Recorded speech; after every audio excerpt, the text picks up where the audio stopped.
Hello everyone and welcome back to round 9 of the F1 2000 career mode. Yes, we're back this weekend ready for our home Grand Prix here at Silverstone. And this hopefully is going to be quite a big one because not only obviously is it my home Grand Prix, but the clue's in the name as well. British American racing team here, of course. We're back once again. I'm trying to obviously keep this series going, although there doesn't seem to be as much interest in it as some of the other stuff we're doing on the channel. So a massive thank you to everybody that is still enjoying this one. Taking a look at the Drivers' World Championship, there is still just 7 points in it between Jacques Villeneuve, Pedro de la Rosa and myself at the top of the table there. But Michael Schumacher finally bounced back with his first win of the campaign last time out in the Austrian mountains. We're halfway through the season. We've obviously still got a few more difficult tracks for us, but Hungary next weekend, Japan, Kota, Mexico, Brazil, hopefully are going to suit our car a little bit more than Silverstone, Belgium or Italy will. So trying to make sure we get to that flyaway season with, not too much of a points disadvantage to De La Rosa and Villeneuve is going to be key. Let's see how we get on this weekend though as we return, to the high-speed circuit of Silverstone. Well, here we are then, ready for qualifying at our home Grand Prix, and I'll be honest, this one is going to be difficult. Ferrari, McLaren, Williams, we know how much straight line speed they've all got in those cars, and just trying to hang close to them is going to be the main goal here. I think if we get the lap absolutely nailed, we can not be a million miles away. I would also love, at some point this season, to out-qualify Johnny Herbert again. I believe we've only still done it the once, all the way back at Monaco. So yeah, would like to try and get the better of our teammate. Of course, both of our home Grand Prix this weekend. But rumours and speculation coming out that we could be in talks with McLaren for a drive next season. Yes, the car seems to be very, very unpredictable right now. But, a bit like we've kind of seen with Michael Schumacher going to Ferrari and wanted to build up a championship-winning team, I could be really, really tempted to try and do the same thing down at McLaren in the future as well. There is a little bit of a wobble out through the old Turn 1. Of course, unfortunately, we do have to race on the modern Silverstone layout rather than the classic one inside this game. So a little bit of a snap there as we try and make our way out onto the back straight. But so far, this lap has felt fairly hooked up. A couple little errors creeping in here and there, but we're not a million miles away from Pedro de la Rosa as well. Of course, all eyes, I would have thought this weekend, are going to be on him and Jacques Villeneuve, but navigating our way through the final couple of corners, that's been a pretty good lap, if I do say so myself there. Will the final position represent it? Yes, it will. P5 as we spin over the line. Well, there we go. Ferrari once more will lock out the front row here at Silverstone ahead of both of those McLarens as well. We line up P5 though, so better than championship leader Jacques Villeneuve, which we can't complain about. Herbert down in P7 ahead of Alex Wurz. So Williams as well, seemingly struggling around this venue. Then obviously you've got the Jordans and the Jaguars a little bit further away. But yeah, let's head into the Grand Prix then. It's going to be, like I said, damage limitation.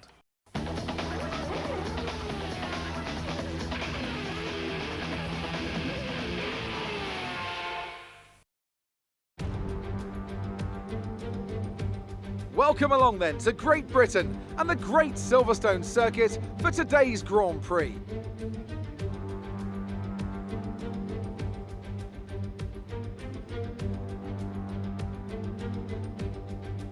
The 3.6 miles of the Silverstone circuit in Great Britain is hallowed ground to the Formula One faithful. We have 18 corners that wrap around this former World War II airbase and some good passing opportunities at the end of the DRS zones. Anthony Davidson joins me once again in the commentary box, and it's fantastic to have you with us here today. But I'm curious, as a man with experience out on the track, how do you stop those pre-race nerves from becoming overwhelming when you're lining up on the grid? But from the moment qualifying's over, you start to feel the adrenaline in your body build up and the buzz in your stomach as you anticipate the run down into Turn 1. It's all a bit like going into battle, and the unknown situation makes you nervous. Those pre-race nerves are a good thing. The day you don't have them means that you don't care anymore. And of course you have to make sure that all the procedures are second nature to you so that they're not taking up too much of your capacity.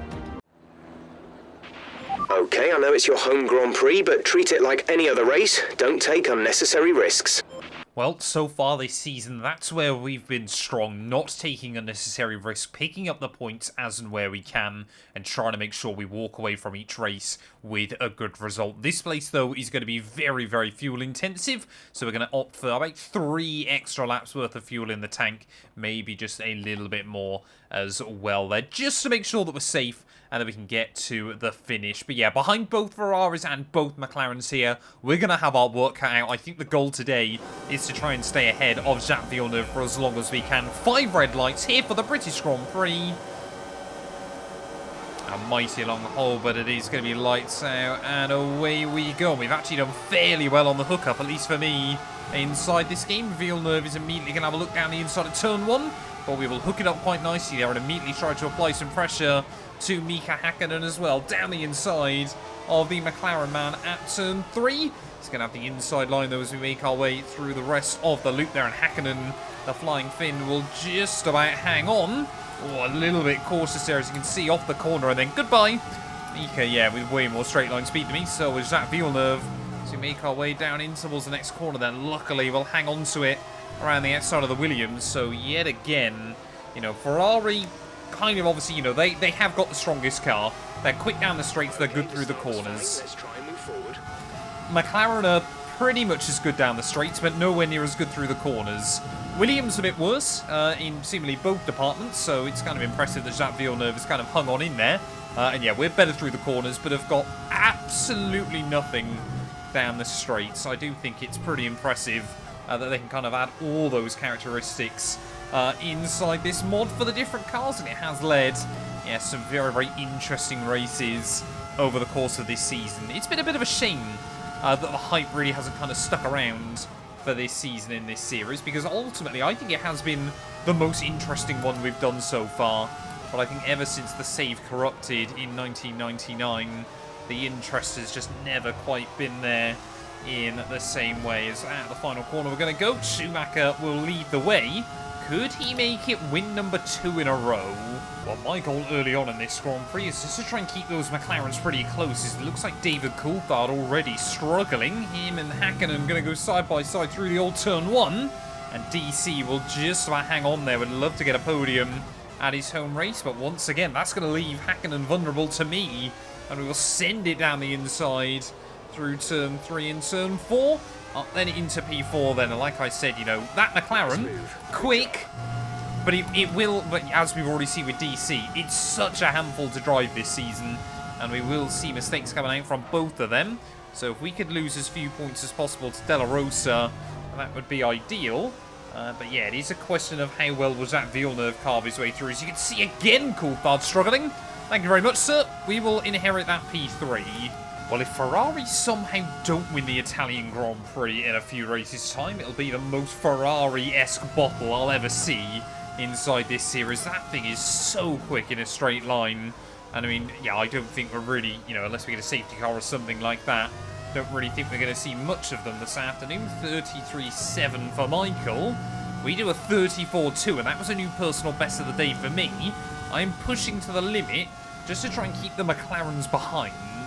Oh, I think Coulthard's made an error. Yep, Häkkinen now will move past his teammate. So DC really, really struggling to get to grips with that car right now. Well, I guess that works quite nicely for us then. We've got a little bit of breathing room at this early stage of the day. I feel like, yeah, this circuit seems to be working for me quite nicely.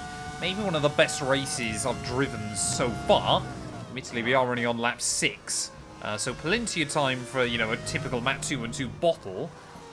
So, ooh, yellow's out temporarily. Not too sure what that was about. Have we got anybody at the Grand Prix? Yes, we do. And I believe then we're on board with Rubens Barrichello as he makes his way out into the back straight in that Jaguar. Home race, of course, for them as well. And it's simply gone pop on him. Disappointment for Rubens. He is the first retirement of the afternoon. Oh, well, those Ferraris at the front of the order now just started to trade fast this lap as well. So De La Rosa is really, really starting to push his teammate along. Because we've got, I think Coulthard, no, it's Häkkinen. Häkkinen's at yet another Grand Prix, I think. What on earth's happened to Mika? Well, we don't really get the start of this incident, but I can only guess he's gone and pitched himself off of the road, and on a weekend where McLaren are trying to convince me to potentially join that team, Is he having I think he's having a mechanical failure as well. He's got no control over that car whatsoever.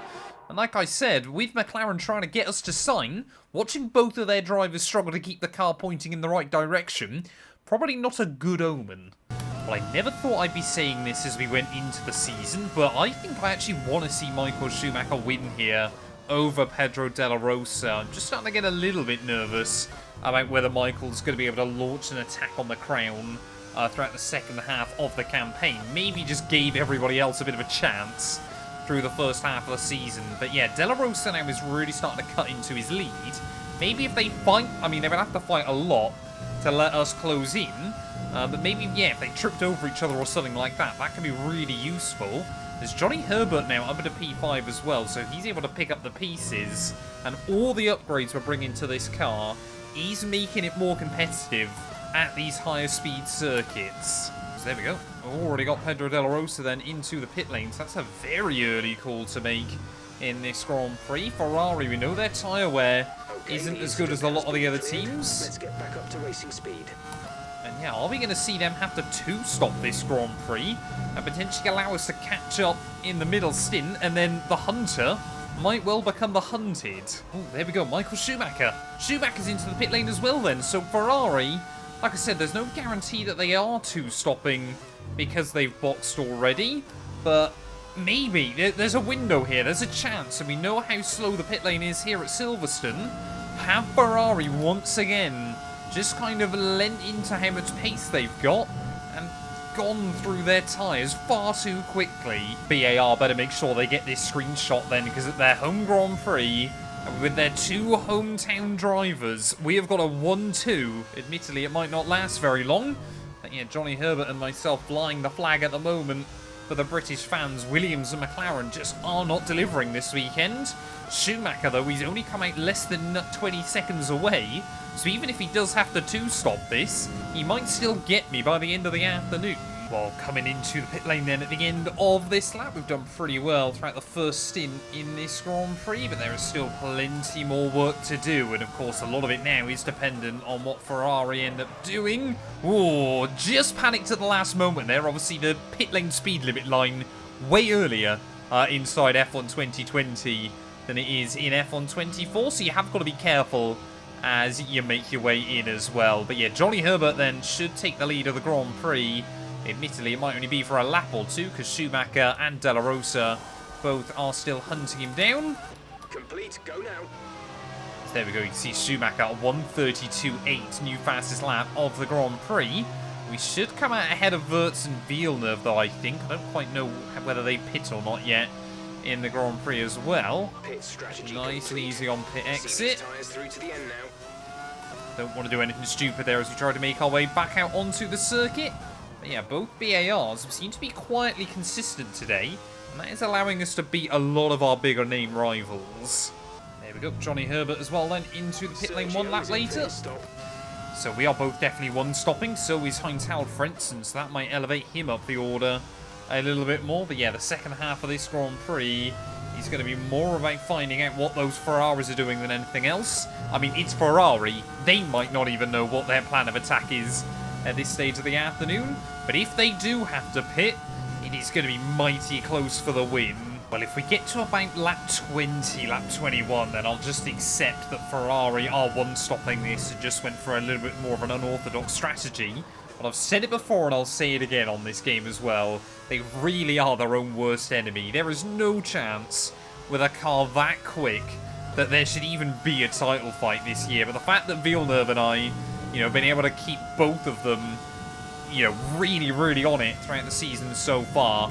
The idea that Michael Schumacher is still over 40 points away, admittedly, that gap might start getting eroded over the next few rounds as well, if he can start winning races week in, week out. I mean, if he wins this one today, we've had 4 different drivers that have each had 2 race wins or more. Obviously 2 for me, 2 for Villeneuve, 2 for Schumacher, and then 3 for Pedro de la Rosa. It would be fantastic if we somehow ended up with a 4-way scrap for the title. Oh, Wirtz in. Wirtz is in again. Okay, so that does potentially create a little bit of intrigue then, because he and the Ferraris even pit at a fairly similar time here, so I mean, like I said, we're kind of clutching at straws with it. But if Schumacher and De La Rosa have got a pit, like I said, the gaps at the other end of the race looked like it was going to be mighty close towards the finish. See, all eyes at the front of the order. Jenson Button, though, right at the back. As the first home Grand Prix goes. This one, yeah, for our fellow Englishman, pretty terrible. Disappointingly, still running down in last place. And, well, I kind of hope he gets a better gig than that Minardi car at some point in this series, because it would be interesting to see kind of how things pan out for JB. But as we make our way through the S's once more, hopefully he's going to get out of my way. Hopefully he's going to give me a bit of a slipstream in the process. And you can see how little extra straight line speed we have over that Minardi is kind of alarming. Well, they don't call him Quick Nick for nothing. Nick Heifeld really does seem to have had the better of his teammate through most Grand Prix so far this year.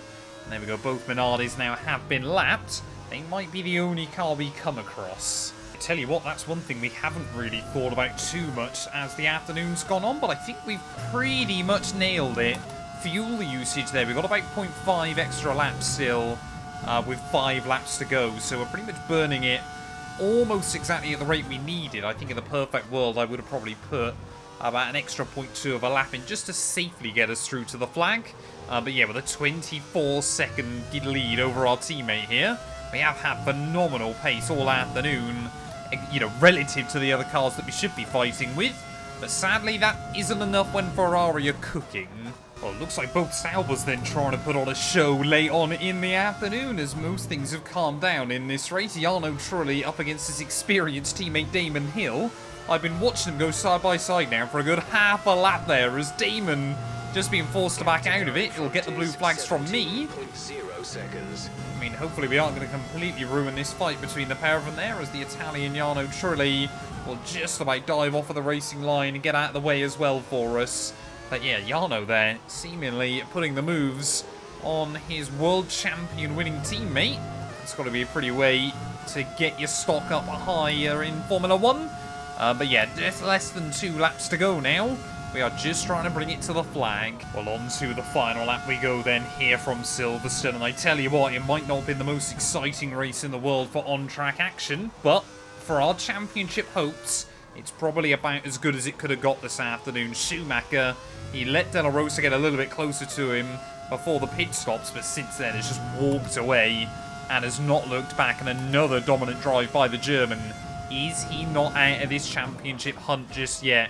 We kind of discounted him early on, but back-to-back victories here is certainly going to throw his name back into the gauntlet as well. Ferrari, though, like I said, on their day, no one can get close to them. But next weekend at the Hungaroring, hopefully we are going to have a good shot to try and get up in the mix and maybe fight for that race victory once more. We always knew the European leg of the campaign was going to be tough for us, but we've just got to make sure that we keep getting strong races under our belt and losing as few points as we possibly can. And I tell you what, as an entire team unit, we've done very, very well here. Johnny Herbert recovering from P7 on the grid to finish up in P5 there. But Michael Schumacher, he is going to win the British Grand Prix here at Silverstone and really remind everyone what he is capable of behind the wheel of a Formula 1 car. Pedro De La Rosa is going to walk away with P2 there to complete another successful weekend for Ferrari. But on our home Grand Prix, it is a podium. Good job, you did really well. Super driving. Plenty of action here at Silverstone. It was a memorable race, and what an impressive victory. So, Anthony, what made the difference out there today? I think that smart tyre management on track and very smooth driving definitely assisted in their victory today. That combination meant they got the absolute maximum out of their tyres at all times. And here we are, a team that is no stranger to the podium, taking their place on top once again. A sublime race today, and a stunning win for Ferrari.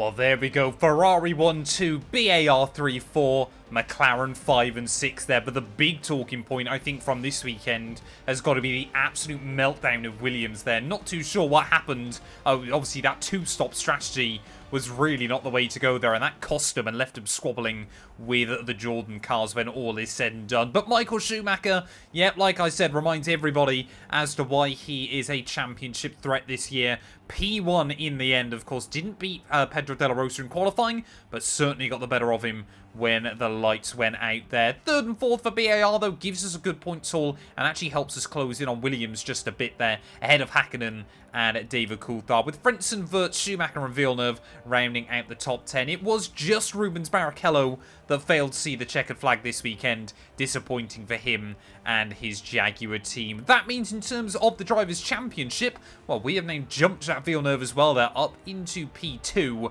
9 points away from De La Rosa. But look at that, Michael Schumacher, 37 points back off the World Championship lead.